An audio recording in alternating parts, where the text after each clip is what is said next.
Ladies and gentlemen, from Jeddah, Saudi Arabia, this is the open media workout for the Rage on the Red Sea. Usyk versus Joshua 2. 12 rounds of boxing for the unified heavyweight championship of the world. Set to make his ring walk, his professional record, 24 victories, 2 defeats. He has 22 big wins coming by way of knockout. Fighting out of Watford, England, here is the 2012 Olympic gold medalist and the 2-time former unified heavyweight champion of the world, the fighting pride of all the United Kingdom, Anthony A.J. Joshua.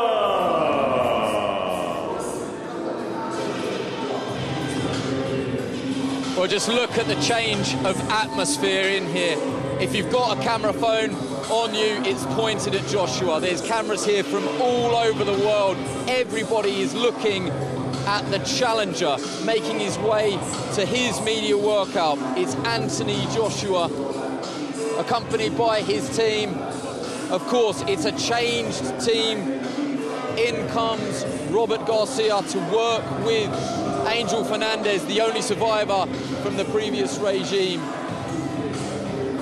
And Anthony Joshua said yesterday, I can't go back to London until I've got those belts. Well, he gets that opportunity in just a few days' time. Just down the road from where we are now, Oleksandr Usyk and Anthony Joshua, all of those questions that we've been asking all week. To be honest, all of those questions that we've been asking since the first fight, they will be answered. Yeah, fascinating fight, really. You know, the Ruiz rematch was a fascinating one. We were thinking, you know, immediate rematch.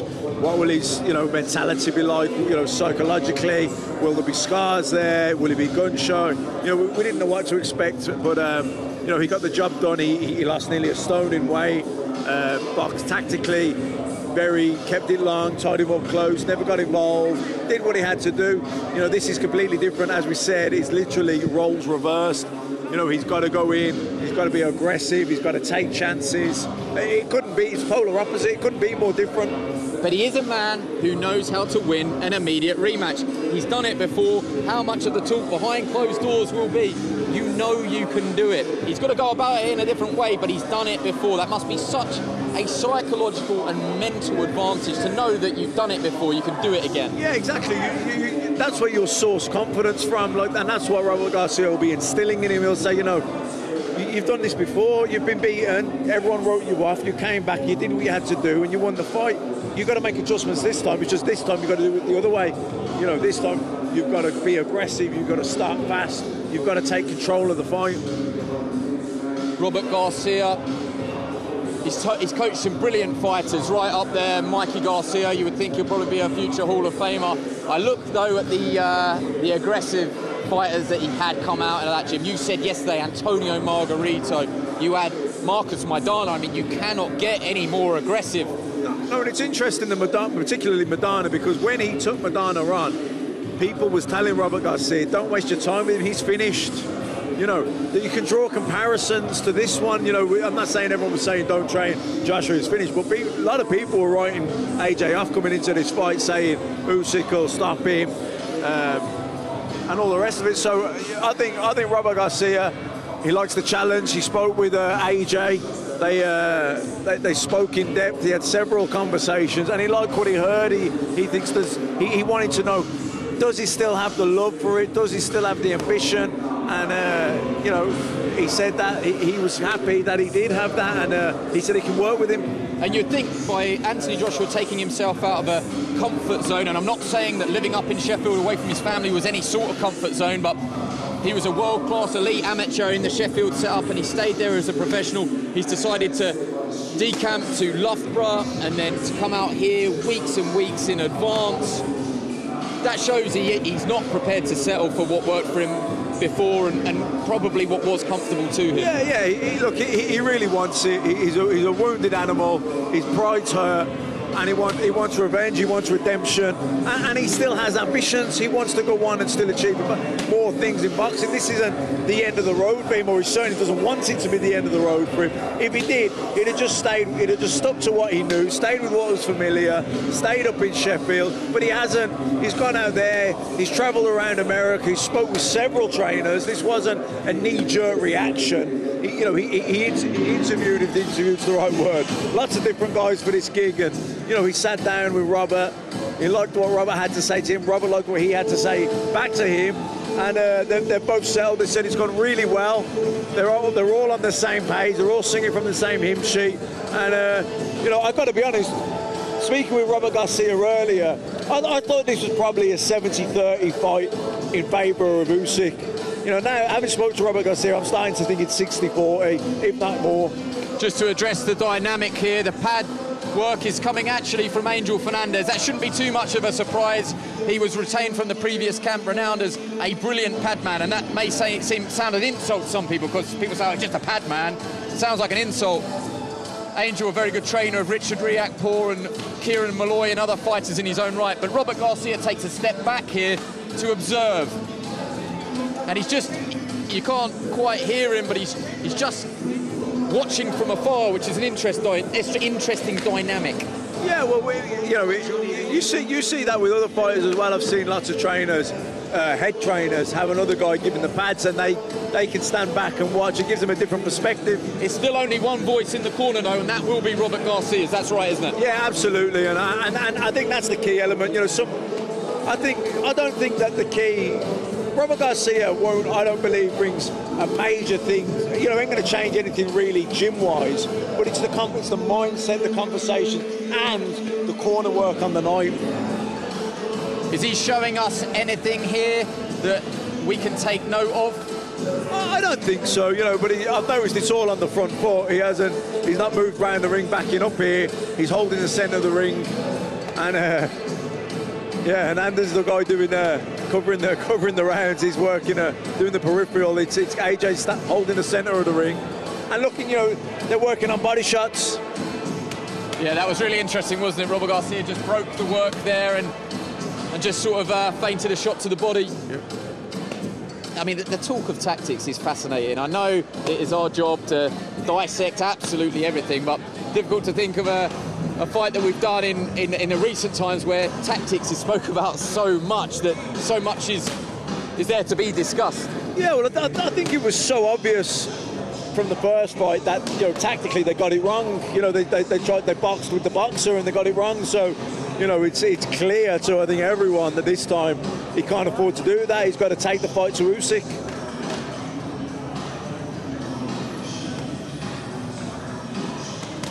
And there is barely any room to operate here. Every single camera lens in the room that was either doing interviews or live streaming is now tuned on this relatively small ring in the middle of the Saudi city here in Jeddah.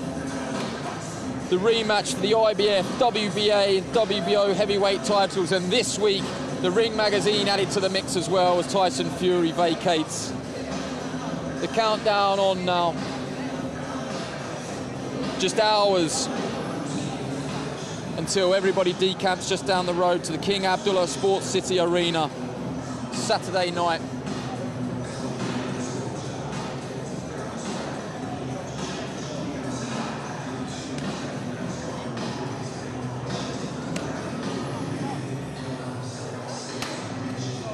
I wonder if Oleksandr Usyk will be watching this as Anthony Joshua punches the mitt out of Angel Fernandez's grasp. I'm just looking around. Usyk was based in a squash court just around the corner from my line of sight. He isn't watching. I know he did watch in London. We don't believe he's actually made it to the arena yet, so he's definitely chosen not to watch. Hopefully, wherever you are, Oleksandr, you're watching on our live stream. Thank you for joining us if you are.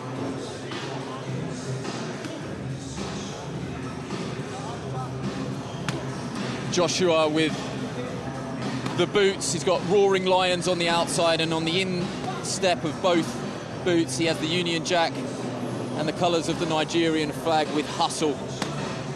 And of course his management company 258 branding on there.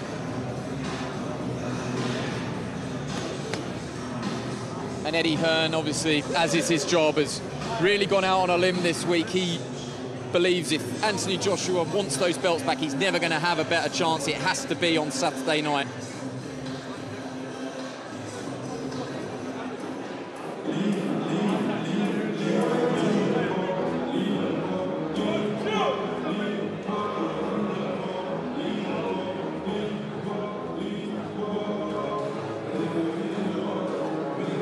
Ladies and gentlemen, one more time, put your hands together, Anthony AJ Joshua.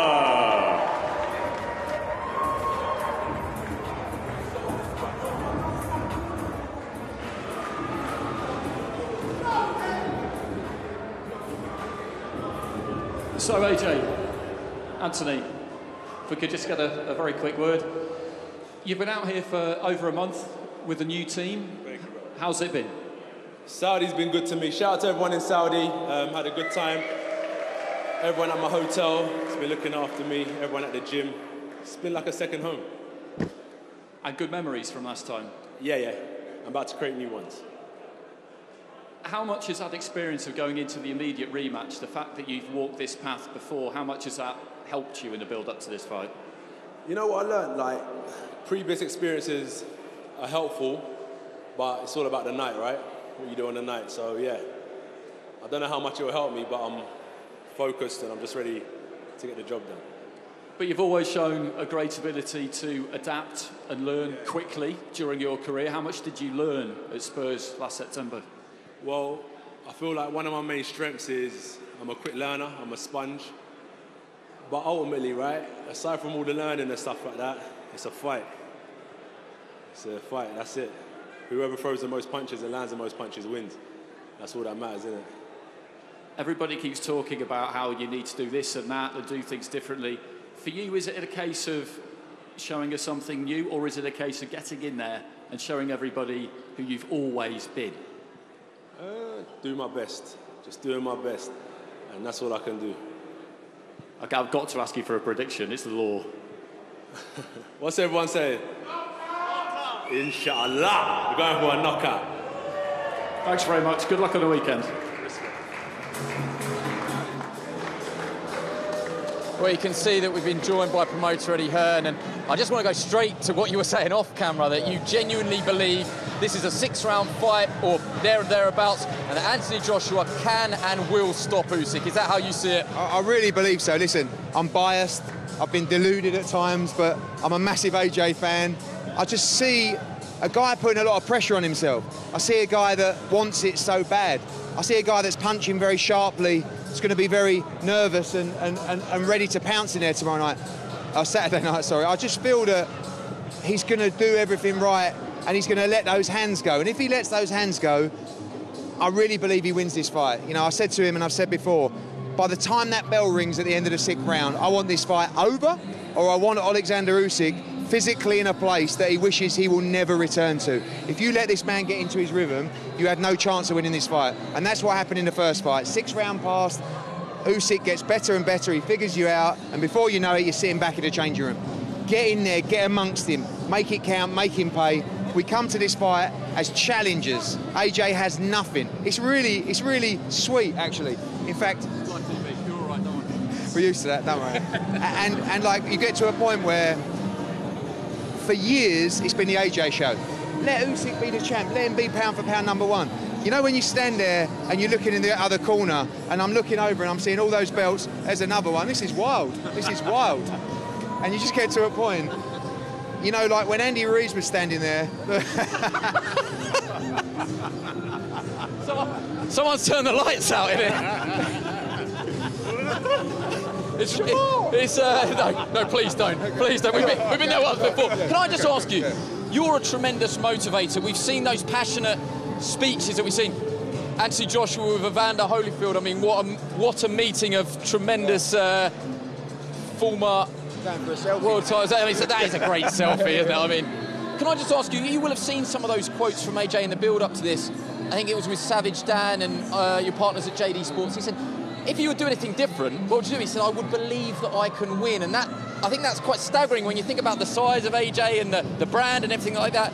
He perhaps gave Usyk too much respect and got the tactics wrong, tried to box him, that he took all the headlines to heart, but he didn't fundamentally believe that he could win. The conversations that you've had and the conversations that you will have just before that dressing room door opens and he makes that ring, will you be saying, believe in yourself? You've had an immediate rematch before, you know you can do it. It's not just about believing you can win, it's about believing how you can win. And with AJ, you know, some fighters, you talk about those motivational speaks, you can sit down with a fighter and say, get out there and do this, but if you don't, in your mind, know how you're going to do it, AJ's a bright guy, he's an intelligent guy, he needs to understand how he wins the fight, and he does now. And I think with Oleksandr Usyk, mentally, you can be drained in the fight before you're even in the ring, because you look at the mastery, you look at the wizardry of Oleksandr Usyk, and you're in there and you're looking at his feet, and look at Bellew. Remember that fight? 6 rounds in, he's doing well, and then he just said, I was exhausted. I was looking at his feet, and AJ didn't know what to expect in that first fight. I believe those 12 rounds that he shared with him will really help him here. They would have helped him digest the information, taken that on board, and worked out with Robert Garcia and Angel how to overcome that. Now, that's easier said than done. This is the pound-for-pound #1. But trust me, I'm so much more confident him having done 12 rounds with him than going in and trying to just listen to people going, wow, this guy's so good. Wow, his footwork. Wow, his engine. Wow, he can do this. I'm fascinated by the weight. There's part of me that feels that Oleksandr Usyk is going to try and hold the middle of the ring and push AJ back.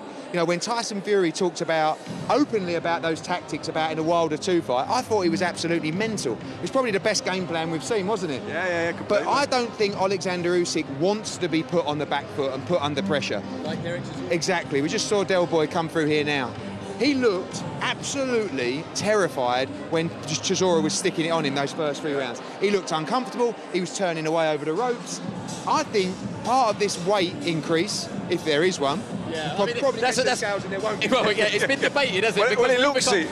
But it's like, I don't know, Matt, you know better than me. Is it that he's going, I don't want to be out-muscled here. I want to stand my ground in the middle of the ring. If I can work with AJ for 5 or 6 rounds, I can take control of the fight from there. I don't want to be backed up against the ropes with this monster.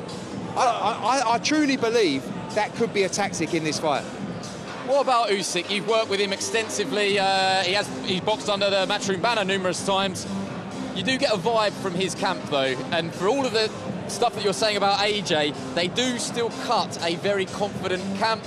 And of course, you've got to say what you've got to say, but have you got any sense from them at all? Any sign of weakness at all? It is very difficult to put that on you, but they're a very confident camp themselves. I mean, I feel that he's speaking very emotionally, and you would do, considering what's happening in his country right now. I'm getting asked that question a lot. How will that affect him? It can affect you in 2 ways. It can motivate you beyond levels you've never been motivated before to put in a performance on a world stage for your country, or it can emotionally drain you with you being away from your family, speaking to friends that are out in battle for your country. So mentally, this is a man that's incredibly strong, but at the same time, you can't underestimate what that might do to someone. It's human, isn't it? Yeah, and at the same time, listen, I'm clutching straws. I think he sounds emotional this week. You saw him with his fluffy toy from his daughter, and it's a lovely story, but you look back on things after a fight sometimes, like when AJ gave Ruiz his belts at the press conference, like when Canelo Alvarez had his daughter on his lap at the press conference for Bivol, and you just remember little things. Was that a moment with the fluffy toy that says, maybe this guy mentally and emotionally, he's not in the best place? Now, we're really clutching at straws now, but I'm loving the story. I'm loving the story, and I'm going to go with it. I think he's mentally shot, and this is going to be an easy fight for AJ. I don't know what I'm saying. Can I just ask you, Anthony Joshua, I mean, he is the definition of a stadium fighter. I've kind of lost count of the amount that you've done in a row. The atmosphere will be very, very different from that of Tottenham Hotspur. That was a bear pit. The AJ sign in flames, the weight of expectation, the noise. It is different here. Set up for about 12,000. We're a long way from home. He's been out here for, what, 6 weeks? Will that suit Anthony Joshua, that perhaps on the night there is that little bit less pressure, or again, are we taking a narrative and running with it that simply won't affect the former heavyweight champion? Well, I'm going to go along the line of the last conversation. I think it's going to really suit him. But I don't know. I think the atmosphere will be good. I mean, in Riyadh, it was an open-air stadium. This is quite... I mean, I believe you were here for the World Boxing Super Series final. Callum Smith, George Groves, everyone saw that. It was a good atmosphere. There was a lot of locals.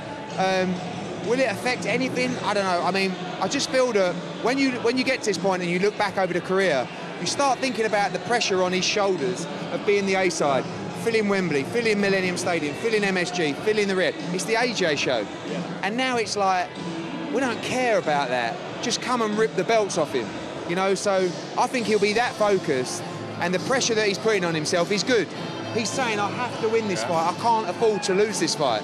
And I like that, because to fight with the intensity that he needs and the desperation at times, back himself into a he corner. has to know that this is his one and maybe only chance in the near future to become world heavyweight champion. I know how this conversation would have gone, but I've got to ask it anyway. Was there any part of you that said to Anthony, look, he's not the right style for you at the moment, go away, have other fights, we can come back to this road? Or did that conversation, you didn't even get past hello, you knew he was going to go straight back into that rematch? Back-to-back rematches, they are a risk, you know that. I mean, he's done it before, but this is a slightly different scenario. He said in the changing room, I'll beat him in a rematch. I think he actually said to you on the ring walk, on the walk back. I know how to beat him, I'll beat him in the rematch. I mean, look, Matthew won't mind me saying, Matthew messaged me after the fight, kind of along the lines of, don't really like this fight, Bray. I'm not sure about the rematch, you know, like, and a lot of people did. They also said the same thing, not Matthew, about the Andy Ruiz fight, you know, and I actually felt after the Ruiz fight, maybe you should have a little warm-up. You've been dropped 5 times. Are you sure you want to go back in? This is a tougher fight than Andy Ruiz too, but for different reasons. At the end of the day, in this division and in boxing, sometimes it's so difficult to get your opportunity to get your shot at the world heavyweight title. You can think you can kick the rematch clause down the road, and then before you know it, someone's retired, someone's fought someone else, someone's got injured. It's like, it's there. All you got to do is beat this guy to win him back. And he's in the sport for the biggest challenges. And I keep saying to people, without Anthony Joshua, I wouldn't be here. We wouldn't be here. You wouldn't be here. Sky wouldn't be here. Like, we all owe him a massive debt. Fight fans, fighters, before and after him, or from the same era. He's changed the sport of boxing, right? And he's continuously stepping up against the best opposition time and time again. I believe he has the best heavyweight resume in the sport. If not, it's 1 or 2, right? He's not manufactured. He's a young man that came into the sport late, that won the Olympic gold medal for Britain in this country, that won the British heavyweight title in 15 fights, the world heavyweight title in 16 fights. In his 19th fight, he was unifying against Vladimir Klitschko in front of 90,000 people at Wembley. He unified in his 21st fight against Joseph Parker. He's filled MSGs, boxed all over the world. He's never had an easy fight since he won the world heavyweight title. And now he's going back-to-back with a pound-for-pound #1. Like, let's get behind him. You've got to take your hat off. You have to. Also, if he wins, which I believe he will, let's give him the credit of the pound-for-pound list and one of the best heavyweights of our era. Because you can't say he's not. No, we've got to. So, look, we're just, honestly, this week it's like just desperation to win. Smash and grab. That's what it is. Go in there and steamroll this man. And we'll get all the belts after. We'll be jumping around like clowns. And that's the mentality he's got to go in with. Yeah, but it's fun. Yeah. Let's go back to that picture. You get in the ring, you see the guys with the belts, and you look over, like Andy Ruiz. You know, when he was holding the belts, he would have been standing there at Madison Square Garden in the other corner, looking at AJ with all his belts, going, I'm 1 punch away from winning all of them. Now that's us. That's AJ. 1 punch away from knocking this guy out and becoming unified heavyweight world champion. I'm so pumped. Can I get a 3 time? No, you're free to go. Thank you very much.